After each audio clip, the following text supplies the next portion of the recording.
За энэ бол 26 оны яшийн ТV хөлбөрийнх нь 1-р өгүүлбэр. За энэ нь болохоор IMET-ийн IMET-ээр бол ийм бодлого зөндөө байгаа. Мянган бодлогын системийн итгэгч зэрэг 1 гэдэг чинь 1 руу авах юм бол эвгүй болгоо зөндөө болж. За энэ бодлого үгүй. За эхлээд энэ хаалтнаар байгаа илэрхийлэл гэдэг болохоор Y-ийн нэгийг хуваалцах арга зэрэг юм. Арга зэргийн язгуур гэдэг бол нэгийг хуваах арга зэрэг гэсэн. За тэгэнгүүтээ энэний хоёр зэрэг болоод өчг нь нэгийг хуваах Y гэдэг имийг Y-ийн хасны зэрэг гэж бодно. За зэргийн чанар ёсоор энэ хоёр зэргийг хооронд нь үржүүлэх ёстой. Үржүүлэхээр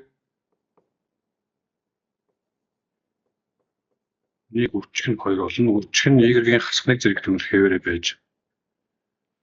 За энэ хоёр үржигдэж байгаа юмнууд нь хооронд хураагдахаар Y-ийн нэгийг хуваах нь 5 зэрэг болно. Үржих нь Y-ийн хасны зэрэг. За мэдээж суурьуд нь адилхан байна. Тэгэхээр нэг суурьтай бол өчигчээ зэргүүдийн хооронд нь нэмээд нэгийг хуваах нь 5-аас хасах нь 1 гэхлээр хасах 5-ны 4 болно. За ийм хариултууд энэ.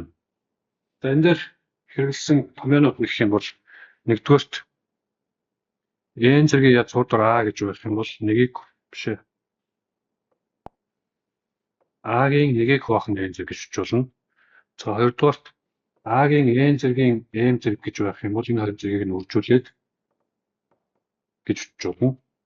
За гуравдугаарт А-гийн n үржих нь А-гийн m гэж байх юм бол ижлэх суурьтай байх юм бол нэг суурьтай болоод зэргүүдийн хооронд нь нэмдэг гэсэн 3-4 ашиглалаа. Тэгвэл ашигласан байна. Тэр нь болохоор нэгийг хуваах нь А гэж явах юм бол А-гийн хасны зэрэг гэсэн. Ийм ашиглалаа. За ийм бодлогуудыг ийшээ ороод өчнөө олон үйлдвэрээр тогтоож болно.